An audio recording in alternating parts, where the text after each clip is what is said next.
A family dinner, I said. I'm excited for the wedding next week. My sister laughed. What? It's already over.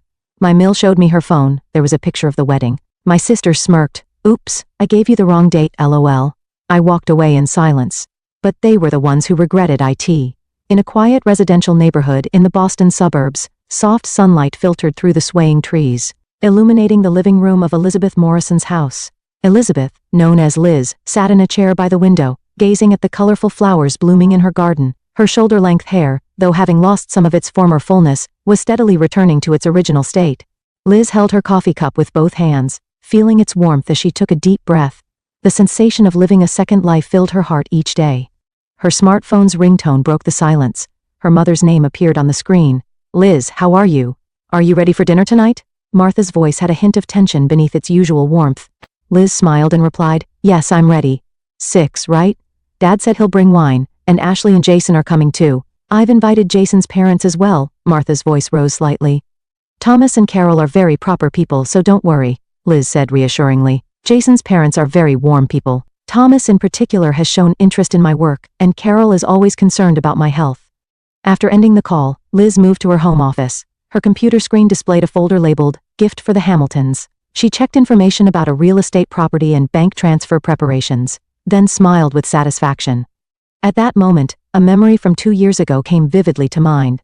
White hospital room walls, the rhythmic dripping sound of an fourth. Liz lay in bed, pale, her hair fallen out.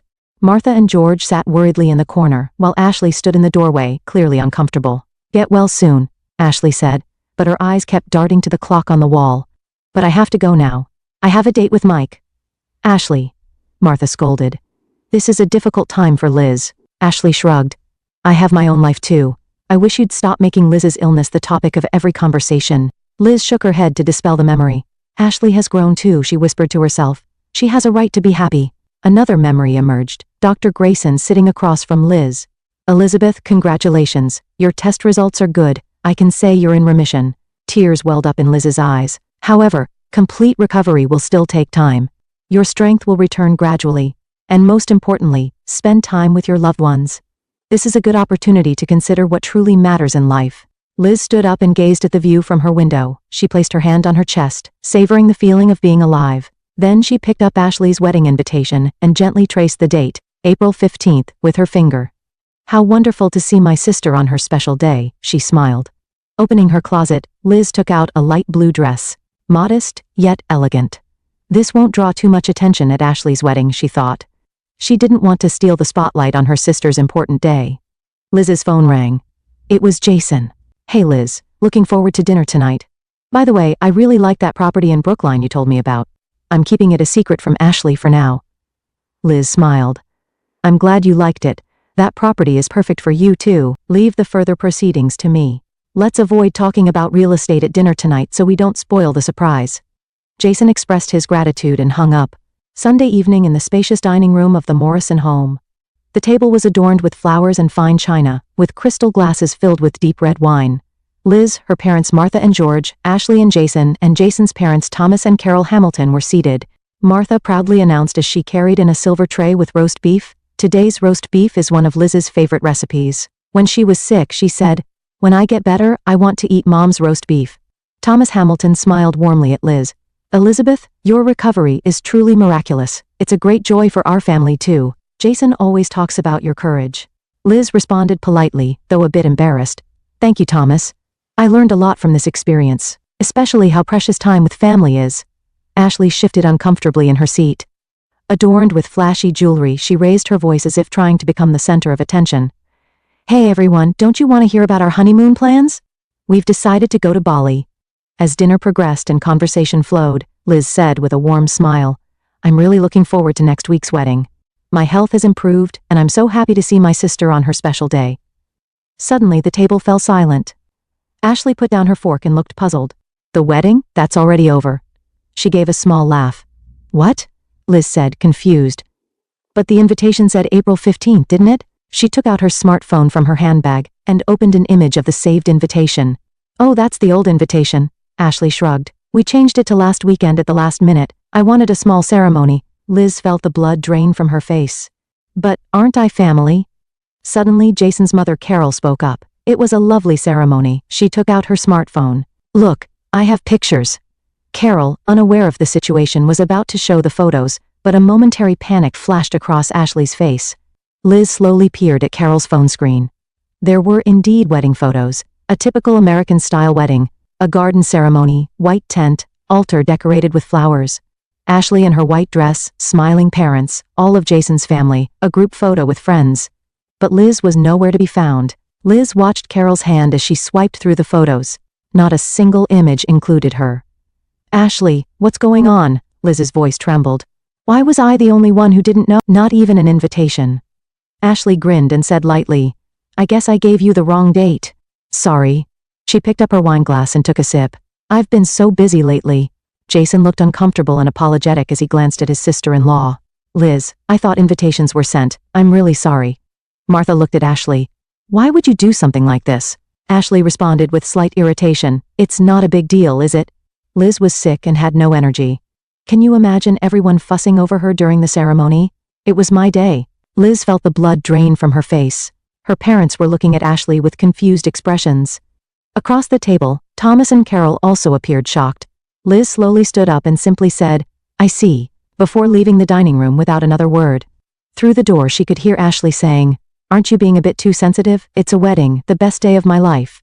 Everything needed to be perfect. As Liz headed for the front door, she also heard Thomas's low, stern voice. Ashley, I value family above all else. This kind of behavior. Liz went outside, got into her car, and took a deep breath, fighting back tears. She took out her cell phone and opened her banking app. She displayed a $100,000 transfer reservation saved under Ashley and Jason new home gift and pressed the cancel button. A confirmation screen appeared. Liz hesitated momentarily but pressed the confirm button. The screen displayed the message, transfer has been cancelled. She started the car engine. The next morning, Liz sat in front of her computer with a calm but determined expression.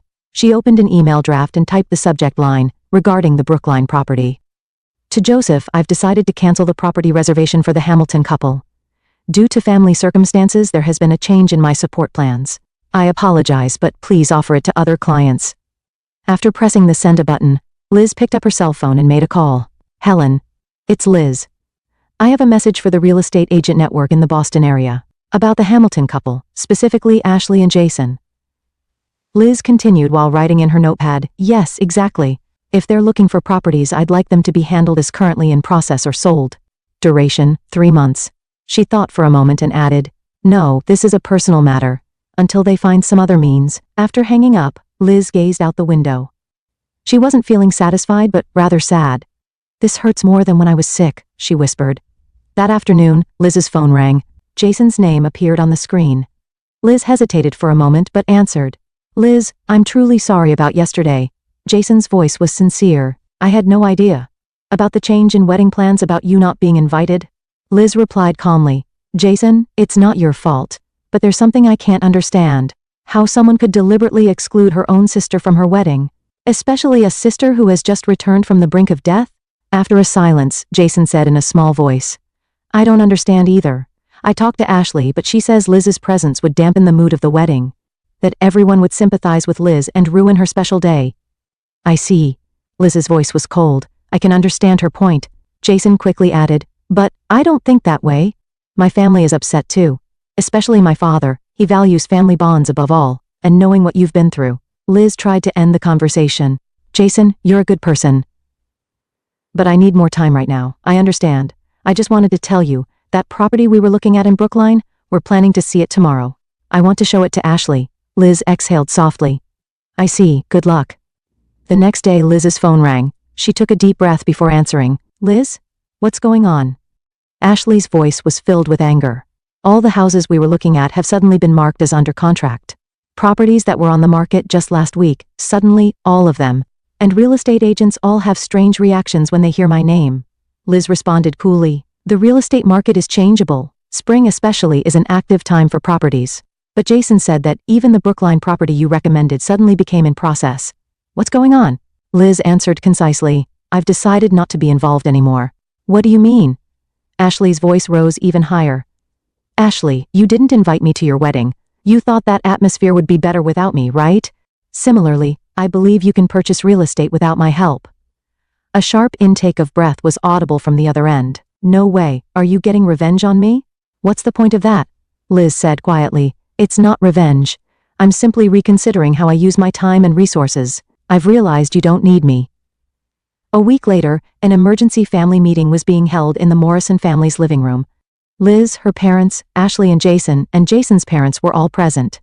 The air was filled with tension. Thomas spoke first. Though suppressing his anger, he began with a dignified voice. Ashley, as a judge for many years, I've seen many family disputes, and I value my own family above all else. Your deliberate exclusion of your sister from the wedding goes against our family values. Jason is deeply hurt too. Ashley tried to argue, but Jason stopped her. Wait, Ashley, listen. We were rejected for a mortgage, and when we investigated, somehow real estate agents across Boston seemed to be avoiding us out of consideration for your sister. Ashley looked at Liz with an expression of anger and confusion. What have you done? Are you trying to ruin our lives? Liz said quietly. I had prepared $100,000 as a down payment for your new home as a wedding gift. She took out her smartphone and showed the cancel transfer screen, and I had secured a special property. But it seems I'm no longer needed, Martha gasped. $100,000, Liz, you. Ashley was stunned. $100,000, no. That can't be, it's not a lie. Liz also showed the history of the canceled transfer reservation. I sincerely wished for your happiness. From my experience of facing death, I learned that family bonds are the most important thing, but you made a different choice. Jason was so shocked he was at a loss for words. Ashley's face had turned pale, and she seemed to be feeling real fear for the first time. A tense silence dominated the living room. Ashley finally spoke. Liz, I didn't know. Her voice trembled. Liz calmly said, you didn't need to know. It was supposed to be a surprise. But why such a large sum? Ashley was confused. Because you're my sister, Liz answered simply. I wanted your happiness. I wanted to bless your new beginning in life. Jason's mother Carol said, Ashley, what have you done? Liz has just returned from the brink of death, after being told by doctors that time spent with loved ones is precious. Thomas was also looking at Ashley with a stern expression. You don't seem to understand the gravity of your actions. Disregarding family bonds is unacceptable according to our values. Martha sat next to Ashley and said sadly, why? Liz has always cared about you. Ashley finally began to understand the seriousness of the situation and started making excuses. I just didn't want to ruin my glamorous wedding. I thought if Liz came, everyone's attention would go to her. If the sister who overcame cancer came, my special day would turn into her comeback party. Liz's father said in a cold voice. Is that your excuse? You couldn't share the joy of recovery with your sister after she faced death? Jason covered his face with both hands. We're in debt, from the wedding costs, and we can't find a new home. He looked at Liz. Did you have something to do with our mortgage application? Liz answered honestly. Without my down payment contribution, your debt-to-income ratio might have changed, affecting your application. And I did tell real estate agents to hold off on dealing with you for now. Thomas stood up and said sternly, Ashley, I expect honesty and family values in my son's spouse. I need to reconsider whether you are appropriate as my son's life partner. Ashley turned pale. What do you mean? Carol placed her hand on her husband's shoulder and quietly said, we'll have to reconsider the financial support we promised for the marriage too. Tears welled up in Ashley's eyes. But we're already married. Legally? Thomas maintained his stern expression. Law is my specialty. Dissolving a marriage is complex, but not impossible. Especially in cases involving fraudulent actions. Jason stared at Ashley, then stood up and walked to the window. His expression was filled with agony. I love you, Ashley. But this is beyond my imagination. I couldn't do this to my sister. Martha and George sat silently. Their faces showed deep sadness. Liz slowly stood up. Everyone, I don't think we need to continue this conversation. She spoke gently but firmly. Ashley, I don't condemn your choices. I just accept them. Just as you don't need me, I won't interfere in your life. But, Ashley's voice trembled. Liz smiled. It seems I'm no longer your sister, just an acquaintance. That's fine. Facing death taught me many things. Liz picked up her handbag. Let's end here for today. Everyone, please enjoy your meal. As she headed for the door, Jason hurried after her. Liz, wait. My family is deeply grateful to you. And I want to express my respect for your courage. Liz thought for a moment, then said, Jason, you might need to work on your judgment of people. She smiled gently. But that's your life, your choice. As Liz opened the door, Ashley cried out, Liz, please come back. Let's talk. If it's about the $100,000, Liz didn't look back. This isn't about money, Ashley. It's about trust and respect, and what family means. She quietly closed the door and took a deep breath of fresh air outside. The soft spring breeze caressed her hair. Liz took out her smartphone and opened her banking app. She set up a new transfer procedure and titled it Donation to Cancer Patient Support Foundation. She entered $100,000 in the amount field and tapped confirm. Life is short, but if used for meaningful things, it lasts forever, Liz whispered as she looked up at the sky. Then she got into her car and drove off toward a new tomorrow. Inside the house, Ashley sat with a desperate expression. As all the family members stared at her, Jason's father, Thomas, solemnly said, "Ashley, today you lost the most valuable thing in life. It's not $100,000 but true family bonds." Martha pressed a handkerchief to her eyes and said, "To think my daughter has grown into such a person." Ashley seemed to truly understand the weight of her actions for the first time. Large tears fell from her eyes. But it was too late, perhaps too late to repair what she had broken. In a lush park in the Boston suburbs, on a weekend afternoon with the early summer sun shining, Liz sat on a bench in the shade. Her hair now reached past her shoulders, regaining more of its former fullness. On her lap was a small notebook and a fountain pen, and beside her sat a take-out iced tea. Elizabeth Morrison? Liz looked up to see a man standing there. He wore elegant casual wear and had a gentle smile. "I'm Daniel Bradley. Thank you for your time." Liz smiled and gestured to the seat next to her. "The pleasure is mine. Please sit down." Daniel sat on the bench, appearing slightly nervous. Living a Second Life, a cancer survivor's memoir. It really moved me.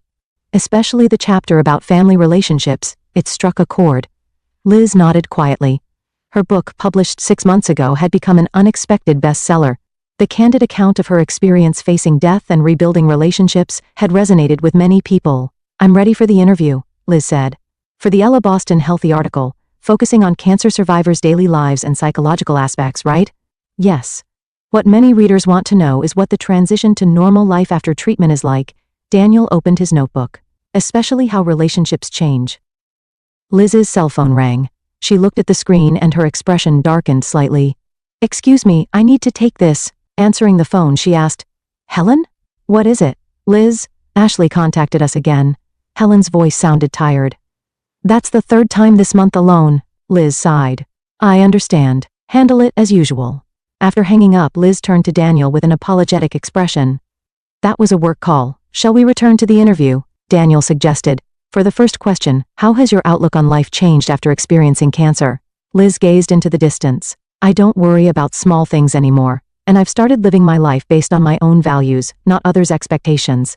At the same time, in a small apartment in downtown Boston, Ashley stood by the window, her expression mixed fatigue and regret. On the table was a pile of bills and an open laptop. The screen displayed an email with the subject, "Final Notice of Divorce Proceedings." The door opened, and Thomas entered. His expression, though stern, showed compassion. "Ashley, the discussions are over. I'm here as Jason's representative." He handed her an envelope containing documents. "This is the final proposal." Ashley took the envelope but didn't open it. "Thomas, can I still not see Liz?" Thomas shook his head. "She has stated clearly, she doesn't want to be involved anymore. But about that $100,000, that's irrelevant now." Thomas's voice was cold. "She donated that money to a cancer patient support foundation. What you took from her wasn't money, but trust." Ashley gazed out the window. Her once glamorous life had changed dramatically over the past year. The divorce from Jason, the withdrawal of financial support from the Hamilton family, and the collapse of her relationships. Her reputation in the Boston real estate industry had also plummeted. "I was truly foolish," she whispered. Thomas's expression softened slightly. "Everyone makes mistakes. The issue is how you act afterward. I read Liz's book." Ashley turned around. "Though she changed my name, anyone would know it's me. She hasn't forgiven me." "Forgiveness and rebuilding a relationship are different things," Thomas said. "She doesn't hate you. She's just keeping her distance to protect her own peace." Liz's interview was nearing its conclusion. "Last question," Daniel said. "Do you have any advice for readers whose family relationships have been damaged?" Liz chose her words carefully. "I don't think there's such a thing as a perfect family relationship. Sometimes deep wounds are inflicted. What's important is not to lose sight of your own value, and to have the courage to distance yourself when necessary." She picked up her teacup. "But at the same time, it's important not to close your heart. I lost my relationship with my sister, but I found a new chosen family. Friends and fellow survivors who share similar experiences." Daniel noted down her final words. "Thank you for this wonderful interview." As Liz was preparing to leave, her smartphone rang. It was a text message from Ashley. To Liz, I may not be able to return the $100,000, or your trust, but at least let me apologize. Before I sign the papers, please meet with me just once. Liz stared at the message for a long time. Then she began typing a reply to Ashley. I've already moved on. You should do the same. Don't worry about the $100,000, that was my choice. However, Liz paused, thinking deeply. Then she continued. Coffee would be fine. Next Tuesday, at the cafe on Newbury Street. 11 o'clock. From Liz. After pressing the send button, she looked up at the sky. It might not be complete forgiveness, but she understood better than anyone that life is short and unpredictable. Living a second life means having the courage to make new choices. Liz whispered to herself as if in self-affirmation. Then she stood up and took a new step forward. In the Boston sky, a cloudless blue stretched as far as the eye could see.